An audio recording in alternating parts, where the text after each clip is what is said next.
नमस्कार दोस्तों, जैसा कि हमने आप सभी को इसके पहले वाले वीडियो में बताया था, जो कि मोस्ट इम्पॉर्टेंट तरीका से विद्युत धारा के बारे में, उसके प्रकार के बारे में, और अगर मैं बात करूं तो उसके बाद बहुत सारे चीज़ों को डीपली तरीका से समझाया था। और आज के इस वीडियो में भी सेम टू सेम आज लेकर के आए हैं आप सभी के लिए। यहाँ पे देख सकते हो अनुगमन वेग, उसके बाद विद्युत विभव समझाएंगे, उसके बाद विद्युत विभवांतर समझाएंगे, उसके बाद ओम का नियम बताएंगे। इस तरीका से ओमीय चालक अनोमीय चालक में अंतर भी आप सभी को बताएंगे। तो चलिए आज के इस वीडियो को स्टार्ट करते हैं। उससे पहले आप सभी को बताऊं, अगर आप सभी को ये वीडियो पसंद आए तो वीडियो को लाइक जरूर कीजिएगा और अपने दोस्तों के पास भी शेयर कर दीजिएगा। तो चलिए वीडियो को स्टार्ट करते हैं। उससे पहले आप लोग अपना अपना नाम अपने कमेंट बॉक्स में फटाफट लिख दो, ताकि हमको भी पता चले कि कितने सारे ऐसे स्टूडेंट हैं जो लगातार सारे क्वेश्चन को लिख रहे हैं। और ये प्रक्रिया हमें पूरे एग्जाम तक करना पड़ेगा, ठीक है।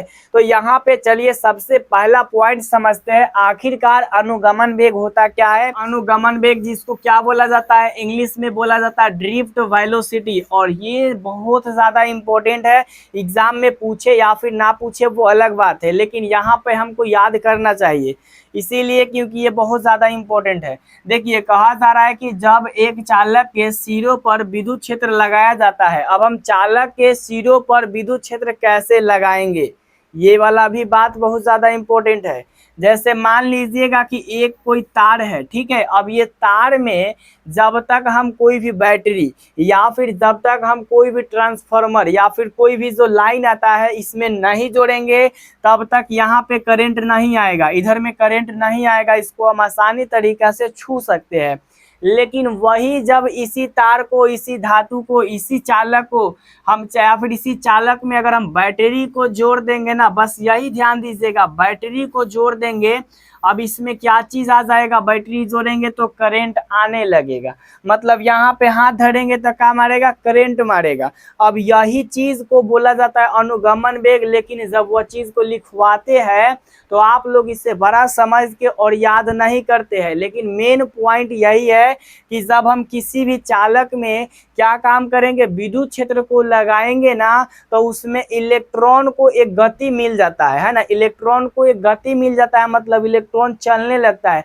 पहले बैठल है, लेकिन जैसा ही विद्युत क्षेत्र लगता है इलेक्ट्रॉन चलने लगता है। तो वही चीज जो होता है ना, अनुगमन वेग कहलाता है।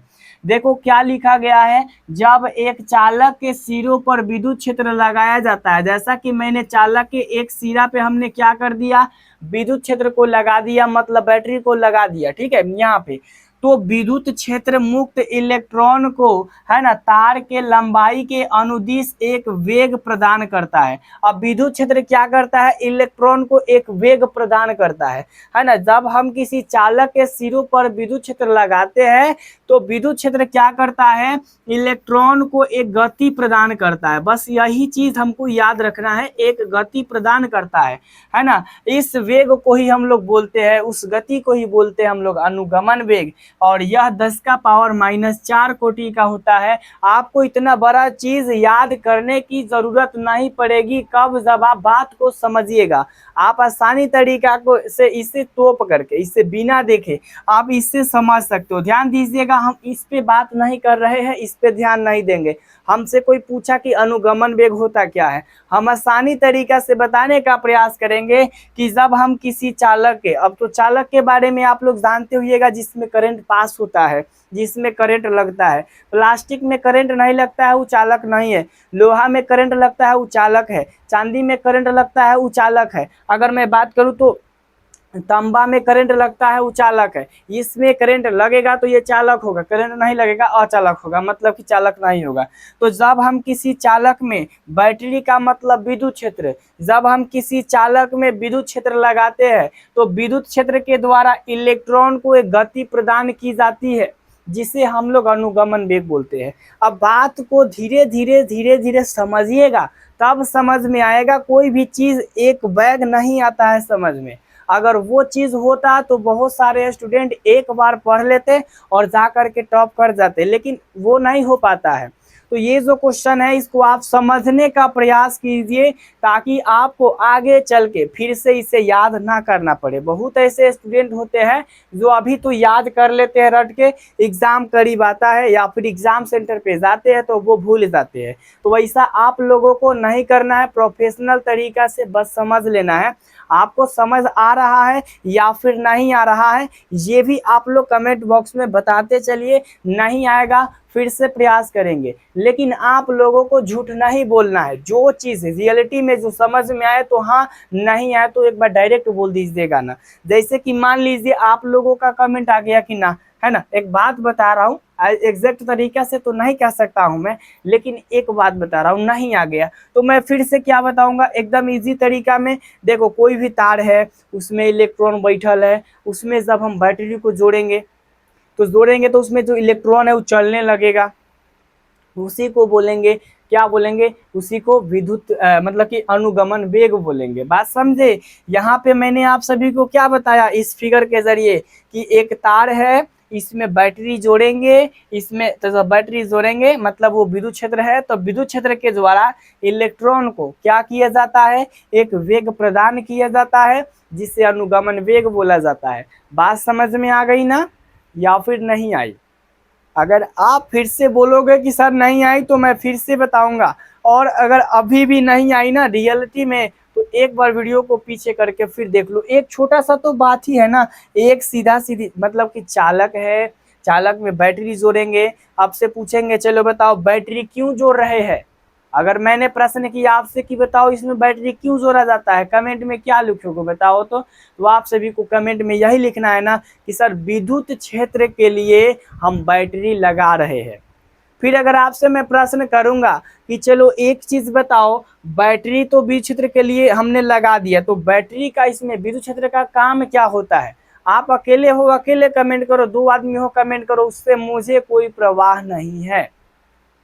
कहने का मतलब यहाँ पर यह है, तो जो विद्युत क्षेत्र होता है वो इलेक्ट्रॉन को गति प्रदान करता है, इलेक्ट्रॉन को भेजता है, धकेलता है, कहता है जाओ, और वही जिस तरीका से धकेलता है वही तरीका क्या कहलाता है, अनुगमन वेग। इतना देर तक अगर सही तरीका से प्रॉपर तरीका से एक लंग मन शांत करके आप लोगों ने ध्यान से देखा होगा, ये मामला राफ ताफ हो गया। आज के बाद कभी भी इसमें दिक्कत नहीं होगा। अनुगमन वेग का मतलब समझ जाएंगे, तार में बैटरी जोड़ेंगे करंट पास होगा, अनुगमन वेग समझ गए, है ना। उसके बाद इसके पहले वाले वीडियो में भी मैं आपको अच्छे तरीके से बताने का प्रयास किया था, और अब यहाँ पे हम समझाएंगे विद्युत विभव क्या होता है। इसको इंग्लिश में बोला जाता है इलेक्ट्रिक पोटेंशियल, और ये बहुत मतलब कि अगर देखा जाए तो बहुत ज़्यादा मामलों में ये एग्जाम में बार बार रिपीट होता है। ऐसा आप लोगों ने कहीं अपने दोस्त या फिर फ्रेंड से सुन रखा होगा, तो इसे कंप्लीट करना बहुत ज़रूरी है, और इसे आज हम कंप्लीट करेंगे ट्रिक के माध्यम से। और वो ट्रिक क्या है चलिए सबसे पहले समझते हैं। डिफिनीशन में देखो क्या कहा जा रहा है, एकांक आवेश को, है ना, एकांक आवेश को अनंत से विद्युत क्षेत्र के एक बिंदु तक लाने में किया गया कार्य विद्युत विभव कहलाता है। अब यहाँ पे ध्यान दीजिएगा, सबसे पहला बात, अनंत होता क्या है आप सभी को ये मैं समझाने का प्रयास कर रहा हूँ। अनंत का मतलब यहाँ पे कहीं भी, अनंत मतलब कहीं भी, 1 kilometre, 2 kilometre, 20 kilometre, 100 kilometre, 4 lakh crore kilometre क्यों से यहाँ पे बोला जा रहा है, यानी अनंत का मतलब बहुत दूर से। तो अनंत से अब क्या करेंगे, आवेश को, आवेश बोल रहे हैं ना, एकांक आवेश का मतलब यहाँ पे आवेश, धनावेश भी कह सकते हो, है ना। तो मान लीजिए कि यहाँ पे एक कोई धनावेश है, ठीक है, ये अनंत पर है, ठीक है, अनंत पर। अब इसको उठा करके, और ये मान लो कि विद्युत क्षेत्र है, ठीक है, ये क्या है, ये विद्युत क्षेत्र है। अब आप प्रश्न करोगे कि सर विद्युत क्षेत्र क्या होता है। जिस तरीका से कोई भी मुखिया का, कोई भी वार्ड का, कोई भी विधायक का एक अपना एरिया, अपना क्षेत्र होता है, उसी तरीका से ये वाला भी क्षेत्र होता है विद्युत का। विद्युत का अपना अपना क्षेत्र होता है, मतलब यहाँ पे कोई दूसरा विद्युत जरूर होगा, है ना, यहाँ पे कोई दूसरा आवेश जरूर होगा। जब दूसरा आवेश होगा तबे विद्युत मतलब कि क्षेत्र बना है। यहाँ पे मान लीजिए कोई दूसरा आवेश है, तो यहाँ पे मैंने आपको क्या बताया, एक विद्युत क्षेत्र है ना, यहाँ पर एक एरिया है और कहीं से भी, जैसे मान लीजिए वार्ड का एक एरिया होता है ना, अब कहीं से भी किसी भी आदमी को उठा के वार्ड के एरिया में लाने पर जितना देर हमको काम करना पड़ेगा, जितना हम काम करेंगे वही काम को यहाँ पे बोला जाएगा विद्युत विभव। मतलब कि विद्युत एकांक विद्युत आवेश को, है ना, एकांक विद्युत आवेश को अनंत से विद्युत क्षेत्र के किसी भी पॉइंट पर, किसी भी बिंदु तक आप ला के छोड़ दो, है ना। मान लीजिए कि ये वाला एरिया है, ये वार्ड का है ना, वार्ड का है। अब यहाँ पे कहने का मतलब है कोई यहाँ पे एक आदमी है, अब ये आदमी जो है कहीं भी है, अनंत मतलब कहीं भी है। अब हमारा काम क्या है, इसको उठा के यहाँ पे रख देना। अब यहाँ पे उठा के इसका किधरों एरिया में रख देंगे, जहां मन तहां, मतलब कि रखने का मन हो के ये वार्ड का एरिया ये अपना उठवा लेगा। तो इसको यहाँ पे, यहाँ से लाने में जो किया गया कार्य होगा ना, वही विद्युत विभव कहलाएगा। सिंपल भाषा में, आसान भाषा में मैंने समझाने का प्रयास किया। आप सभी को बस एक ही चीज समझना है, वो क्या है, यहाँ पे ध्यान से समझिएगा, है ना। यहाँ पे देख सकते हो, यहाँ पे ये जो प्लस क्यू आवेश है वो आपका अनंत पर है, मतलब कहीं भी रहे उससे हमको परवाह नहीं है। तो एकांक आवेश को, हाँ, एकांक आवेश को अनंत से विद्युत क्षेत्र के किसी भी बिंदु तक लाने में किया गया कार्य को बोला जाता है विद्युत विभव। एक बार आप लोग कमेंट बॉक्स में लिखिए शॉर्टकट तरीके से कि प्लस क्यू आवेश को अनंत से विद्युत क्षेत्र के किसी भी बिंदु तक लाने में किया गया कार्य को बोला जाता है विद्युत विभव। और विद्युत विभव के बारे में अगर आप 1 घंटा पढ़ेंगे, 1.5 घंटा पढ़ेंगे, तभी भी आपके लिए कम होगा। पूछो क्यों? आपका प्रश्न आना चाहिए क्यों? अगर आपका प्रश्न आया क्यों, तो मैं आप सभी को बताऊं कि ये एग्जाम में 100% तो नहीं, लेकिन 90% चांस है कि आएगा। बात समझ में आई ना? क्वेश्चन जो बनते हैं ना कोई भी चैप्टर से, तो वो लगता है कि पहले कि हाँ ये क्वेश्चन यहाँ से बनेंगे, और ये सबसे ज्यादा इम्पोर्टेंट है विद्युत विभव। और अगर आप विद्युत विभव समझ जाओगे तो विद्युत विभवांतर भी आपके लिए आसान हो जाएगा। इसका जो सही मात्रक होता है वो भी आसान हो जाएगा। तो विद्युत विभव में क्या काम करना है, कोई भी अनंत से आवेश को विद्युत क्षेत्र के किसी भी बिंदु पर लाने में किया गया जो कार्य होता है वो हमारा विद्युत विभव कहलाता है। आप लोग कमेंट बॉक्स में इसका जरूर आंसर लिखिए। जब तक नहीं लिखिएगा तब तक समझ में नहीं आएगा, टाइम पास होते जाएगा। तो कहने का मतलब, अगर रियलिटी तरीका में अच्छे तरीका से पढ़ना चाहते हो, जो मैं कह रहा हूँ वो आराम से करो। नहीं समझ में आए उसके बाद बोलना।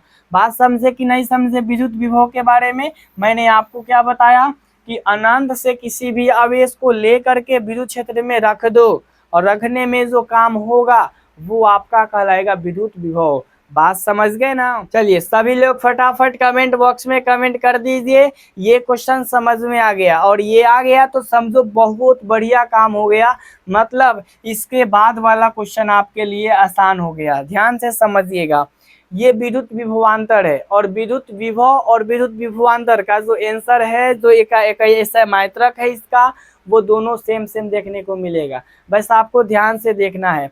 जैसे मैंने आपको बोला कि चलो बताओ विद्युत विभवांतर क्या है, देख सकते हो एकांक आवेश, है ना, एकांक आवेश के द्वारा चालक के एक सिरे से दूसरे सिरे तक प्रवाहित होने में किया गया कार्य को ही दोनों सिरों के बीच का विभवांतर कहते हैं, है ना। अब यहाँ पे समझिएगा, कहा जा रहा है कि एकांक आवेश के द्वारा चालक के एक सिरे से दूसरे सिरे तक प्रवाहित होने में किया गया कार्य।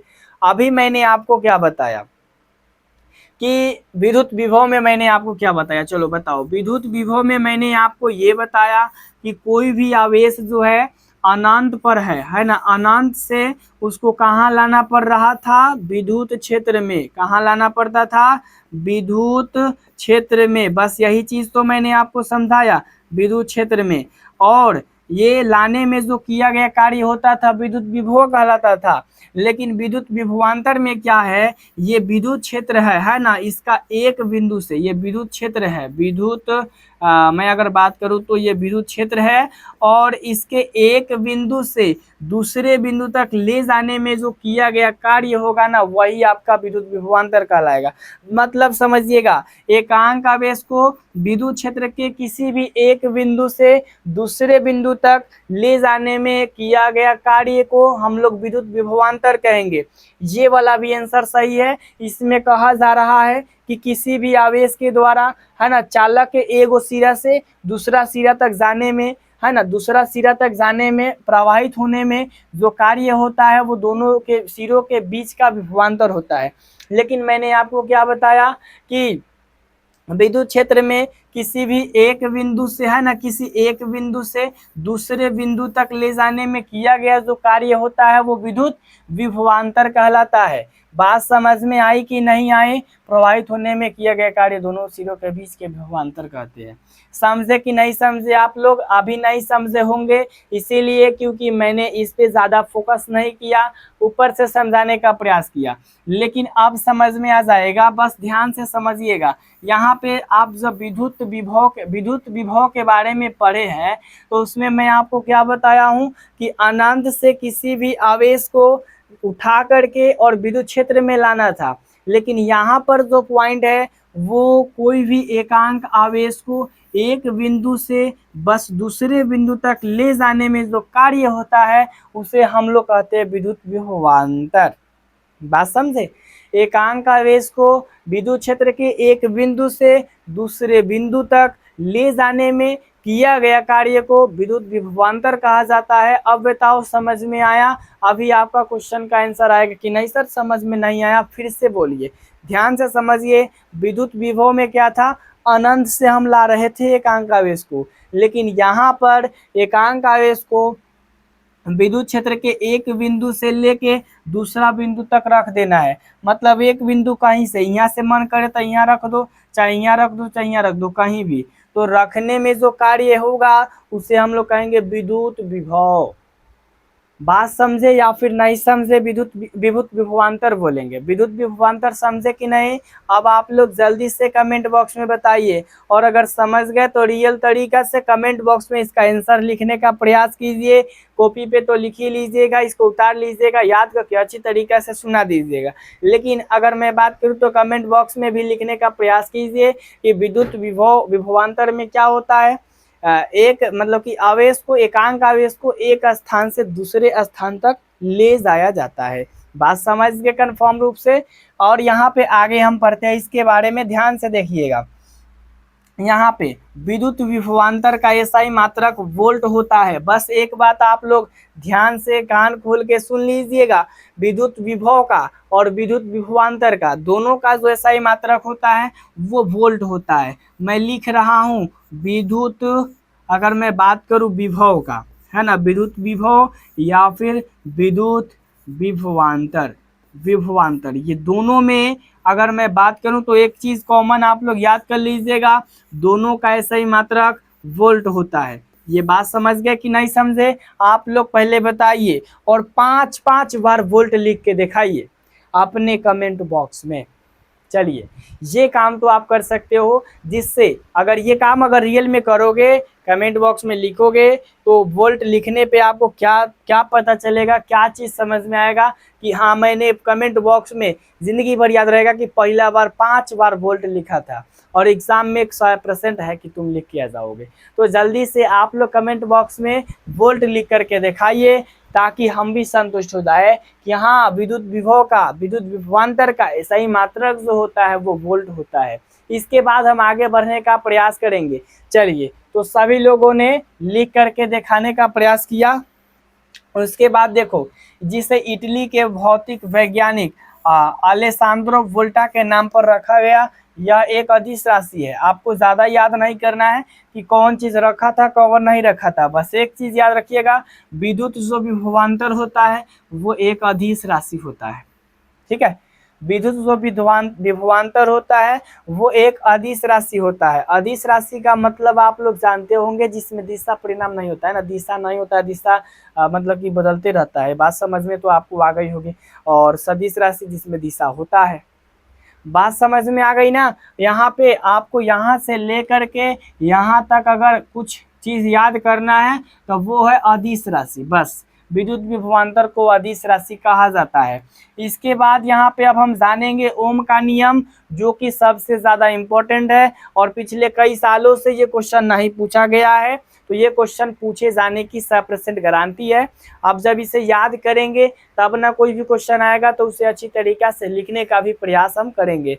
तो यहाँ पे ओम का नियम ध्यान से समझिएगा, किसी भी चालक की भौतिक अवस्था, अब इस क्वेश्चन के लिए नहीं, मैं प्रत्येक क्वेश्चन के लिए समझा रहा हूँ। जिंदगी में कभी भी जब पढ़िएगा साइंस तो उसमें भौतिक एक अवस्था आएगा, है ना, फिजिकल प्रॉपर्टी है ना, भौतिक अवस्था, भौतिक अवस्था फिजिकल पोजीशन। तो यहाँ पे एक चीज ध्यान से समझिएगा, भौतिक अवस्था का मतलब जो हमें दिखाई दे, और भौतिक परिवर्तन का मतलब भी होता है जो हमें दिखाई दे। यहाँ के लिए नहीं बता रहा हूँ, मैं सभी जगह के लिए बता रहा हूँ। जैसे आपसे कोई पूछ दे कि बताओ अपने जिंदगी में 4-5 भौतिक परिवर्तन बता दो, तो भौतिक परिवर्तन का मतलब जो हमें दिखाई दे। जैसे कि ध्यान से समझिएगा, जैसे कि दूध से दूध से दही नहीं, अगर मैं बात करूं तो बर्फ से जब पानी बनता है, चाहे पानी से बर्फ बनता है, तो उसमें आप लोग एक चीज कॉमन देखिएगा कि बर्फ से पानी बन जाएगा, फिर पानी से बर्फ, फिर बर्फ से पानी, ऐसा बहुत चीज होता है। लेकिन मैं यहाँ पे ये बात करने आया हूँ भौतिक अवस्था।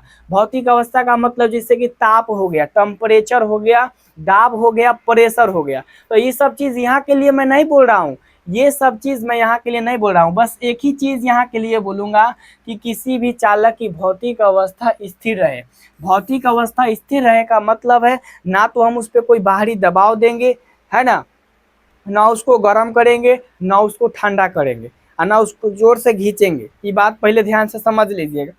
तो यदि किसी चालक की भौतिक अवस्था स्थिर रहे मतलब रुकल हुआ रहे, बस यही चीज आपको याद रखना है। किसी भी चालक की भौतिक अवस्था स्थिर रहे मतलब रुका हुआ रहे, तो ध्यान दीजिएगा, चालक के सिरों पर लगा जो विभवांतर होता है उसमें प्रवाहित धारा के समानुपाती होता है।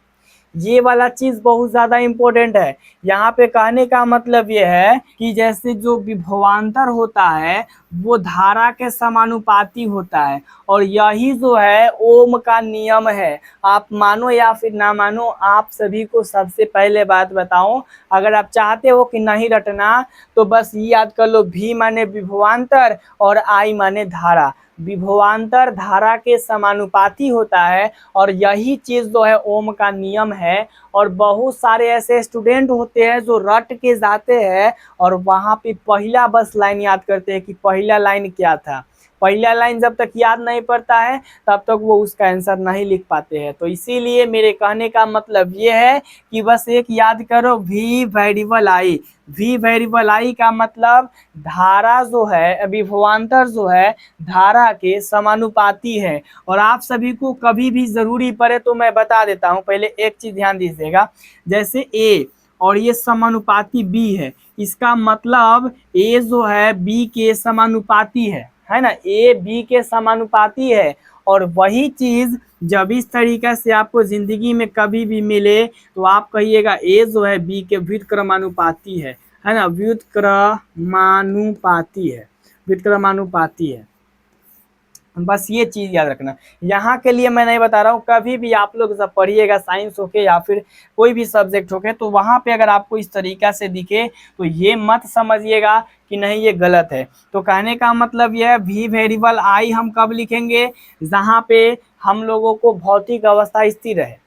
ओम का नियम में बस एक को चीज याद रखना है, V वेरिएबल I विभवांतर धारा के समानुपाती होता है। और इसी चीज को, ये जो वेरिएबल देख रहे हो, इसको बराबर जब करना रहता है ना तो कोई भी कांस्टेंट से गुना किया जाता है। अधिकतर लंग K से गुना किया जाता है, लेकिन यहाँ पे R से गुना किया जाता है। मतलब V बराबर I और गुना में R हो जाएगा। ये ओम का नियम है।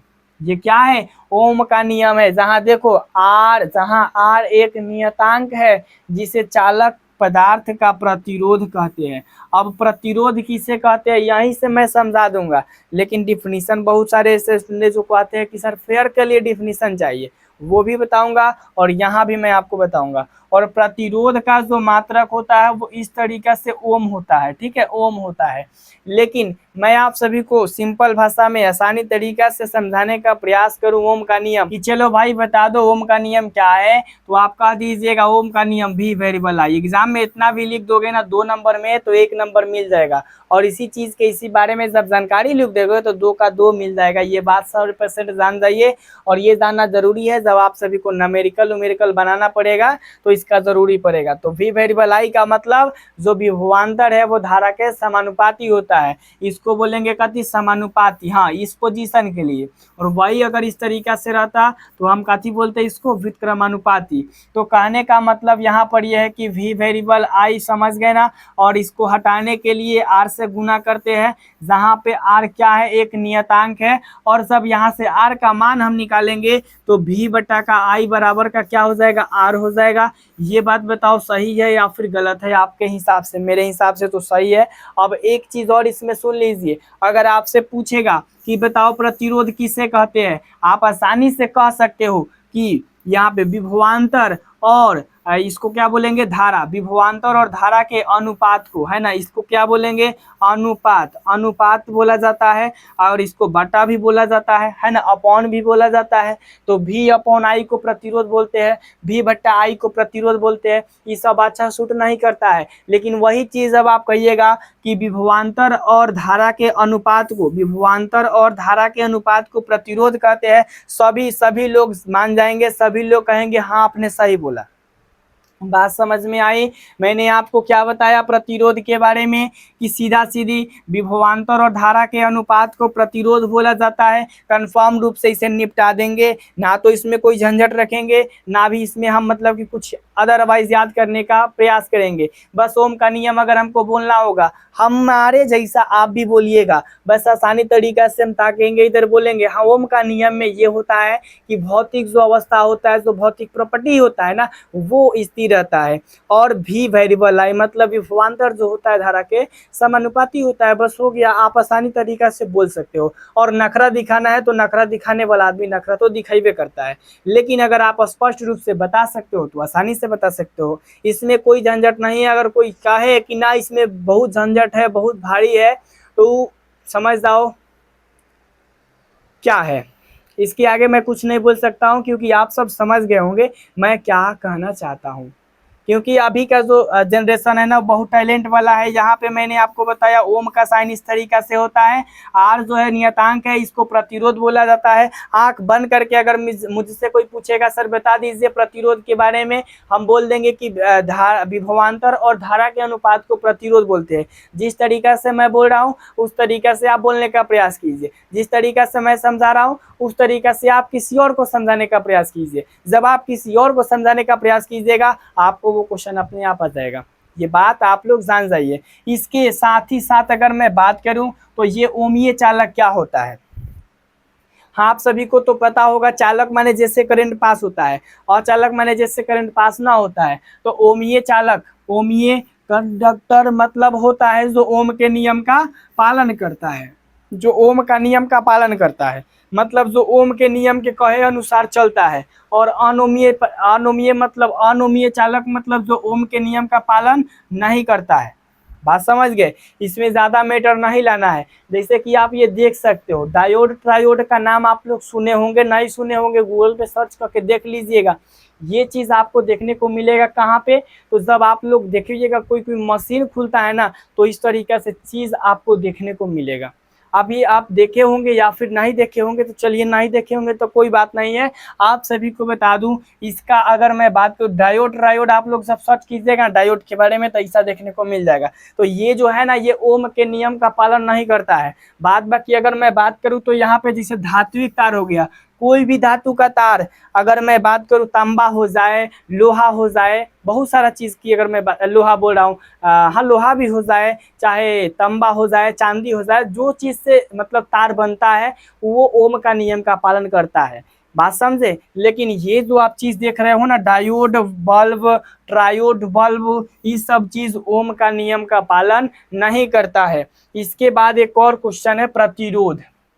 तो जैसा कि आप सभी को बता दूं कि प्रतिरोध के बारे में इंट्रोडक्शन मैंने आप सभी को दे दिया है ओम के नियम से। मैंने क्या बताया था, वी वेरिएबल, एक मिनट, वी वेरिएबल आई बोला था ना, वी वेरिएबल आई। अब वहां पे मैंने बोला वी वेरिएबल हटाने के लिए आई इंटू आर करना पड़ेगा, और आर का मान यहाँ से निकल जाएगा ना, वी बटा आई, और यहाँ पे आर। मैंने आपको ये चीज बताया था ना कि विभवांतर और धारा के अनुपात को प्रतिरोध बोला जाता है। और इसमें देखिए प्रतिरोध का अब काम कथी होता है, ये चीज भी समझना बहुत जरूरी है, ध्यान दीजिएगा। प्रतिरोध किसी भी चालक का वह गुण होता है जिसके द्वारा वह उसमें प्रवाहित होने वाली धारा का विरोध करता है। अब एक चीज इनाम से पहचान लीजिए, काम से यहाँ पहचान लीजिए। प्रतिरोध जो होता है धारा को रोकता है, वो कहता है कि हम धारा को जाने नहीं देंगे। जिस तरीका से अगर आप लोग देखे होंगे सड़क पे ब्रेकर बना रहता है, तो जिस तरीका से हम तेज में आते हैं ब्रेकर लगे एकदम धीरे हो जाते हैं और धीरे से उसको टपाते हैं ना, उसी प्रकार से प्रतिरोध होता है। तो प्रतिरोध जिसका कमजोर होता है उसमें धारा एकदम एकदम आएगा, छड़पौले चल जाएगा। जिसका प्रतिरोध थोड़ा सा बड़ा होता है उसमें थोड़ा धीरे धीरे आके टपाएगा, और जिसका प्रतिरोध और थोड़ा बड़ा होता है उसमें थोड़ा और तकलीफ से टपाएगा, और जिसका प्रतिरोध सबसे ज्यादा होगा उसमें प्रतिरोध जेबे नहीं करेगा। जैसे मान लीजिए रोड पर एक बार में बड़का के दीवार घिस देंगे, ना इन्हें के आदमी इधर जाएगा ना इन्हें के आदमी इधर जाएगा, तो बहुत बड़का के प्रतिरोध हो गया। अब एग्जाम्पल मैं बता रहा हूँ, जैसे यहाँ पे ध्यान दीजिएगा एक चीज, ये एक बैटरी इस तरीका से आप लोगों ने देख रखा होगा, इस तरीका का बैटरी जो कि टॉर्च में लगता है, इधर से एक निकल रहता है इधर से एक रहता है। अब इसमें हम क्या करते हैं, इसमें से एक तार इसमें से एक तार निकाल के इस छोटी छोटी एकदम बॉल में जोड़ते हैं ना, इस तरीका का बॉल में, तो ये बल्ब जलता है। लेकिन वही जब तार को हम ले करके अपने हाथ में सटाते हैं तो हमें करंट नहीं लगता है, इसीलिए क्योंकि इस बैटरी के औकात से, इस बैटरी के हिसाब से हम लोग बहुत बड़का ब्रेकर बन जाते हैं, एकदम दीवार के जैसा। फिर जैसे मान लीजिए इससे बड़ा एक आता है इस टाइप का, वो आता है आपका किसका, मोबाइल का बैटरी इस तरीका से होता है। तो इसको जब हम इसे टच करते हैं तो हमको करंट नहीं लगता है, क्योंकि हमारे शरीर का जो प्रतिरोध है एकरा औकात से ज्यादा है, मतलब दीवार के जैसा। और वैसे जैसा ही इसको हम जीभ के पास ले जाके सटाते हैं एकदम थोड़ा थोड़ा लगता है, मतलब एकदम हम थोड़ा थोड़ा जाने देते हैं करंट को अपने शरीर के अंदर, थोड़ा सा करंट लगता है। वही जब आता है इस तरीका का बैटरी 440 के झटका देने वाला, तो यहाँ पे जब रहता है ना इस तरीका से बहुत सारा खंभा के जैसा निकल रहता है ना उसमें, और उसमें से दूगो तारवा निकल रहता है, दूगो तार निकल रहता है। अब इसको हम क्या काम करते हैं, दोनों को लेके हाथ से छूते हैं। ऐसा कभी भी गलती हम लोग नहीं करते हैं, इसीलिए गलती नहीं करते क्योंकि हम जानते हैं कि ये बहुत बड़का चीज है, और इसके सामने हम लोग एकदम छोटका सा ब्रेकर है, इसको छुएंगे ऊपर चल जाएंगे, इसीलिए इसको हम लोग छूते नहीं है। धोखा से जब छू भी लेते हैं एकदम सट जाता है कहीं से, तो एकदम हाथ झिनझिनाने लगता है। और वही सेम प्रोसेस ध्यान से समझिएगा, यही जब चीज इससे बड़ा, जैसे कि ट्रांसफार्मर आप लोग देखिएगा एकदम बहुत बड़ा मान लेते हैं, बनाने में वक्त लगेगा है ना, और ट्रांसफार्मर से जो लाइन आता है वो हमारे घरों तक, तो घर के बाद जो मीटर के बाद में हम लोग के जो तार आता है ना, तो उस तार को छूते हैं ना, मतलब तो एकदम थोड़ा सा करंट नहीं, लेकिन मतलब लगता है इस तरीका से कि हमें झटका दे के उधर फेंक देता है। लेकिन वही करंट जब ट्रांसफार्मर के पहले वाला जो लाइट आता है उसमें लगेगा, उसमें हम लोग धरेंगे चाहे लग जाएगा सड़ जाएगा, वहीं पे आपको एकदम नचा के भीग देगा। और वही चीज उससे जब मोटा अगर टावर देखे होइएगा उसमें आप लोग जाके सटिएगा, सटते मतलब आपका था पता नहीं चलेगा, यानी आपको एकदम खत्म कर देगा वहीं पे, सारा काम किया आपका खत्म कर देगा वहीं पे। तो कहने का मतलब यह है कि वो सब चीज एकदम बड़ा है। अब बड़ा मान के चलिए 4 चक्का के सामने अगर कोई चींटी आके रुक जाए, कहे कि ना हम इसको जाने नहीं देंगे, ऐसा बात हो सकता है? आप कहिएगा सर ऐसा हो ही नहीं सकता है। तो वही है बस, वही बात है। जैसे कि अब हम लोग का जो 240 वोल्ट का जो आता है ना, 220 वोल्टेज वाला हम लोग का लाइन, उसको हम लोग क्या करते हैं, उसके सामने हम लोग कैसा है, तो 4 चक्का के सामने हम लोग कुत्ता के जैसा है। जिस तरीके से वो आता है और वो एक बेर में टिपता है हॉर्न, तो इसको भू भू करके भाग जाना पड़ता है, उसी तरीके से हम लोग है ना कि देखते मात्र उसको छोड़ देते हैं, कहते हैं कि तू जा, बात समझ में आई। तो प्रतिरोध के बारे में हमने बहुत सारा चर्चा कर लिया और आज के इस वीडियो को देखने के बाद आप सभी को प्रतिरोध, उसके बाद ओमीय चालक, ओमीय अनुमीय चालक, उसके बाद ओम का नियम, उसके बाद विद्युत विभवांतर, उसके बाद विद्युत विभव और उसके बाद अनुगमन वेग, ये सब चीज आपको इसमें डाउट नहीं होगा। लेकिन फिर भी अगर डाउट बनता है तो आप हमसे पूछ सकते हो, हम आसानी तरीके से बताने का प्रयास करेंगे। इसीलिए क्योंकि हम जब इस फील्ड में आ ही गए हैं तो बस फील्ड में धमाल मचा ही देना है ना। तो कहने का मतलब है कि हमारा एंट्री तो अभी अभी हुआ है लेटेस्ट में, धमाल मचेगा, थोड़ा टाइम लगेगा। तो मिलते हैं इसी के साथ नेक्स्ट वीडियो में, तब तक के लिए जय हिंद, जय भारत।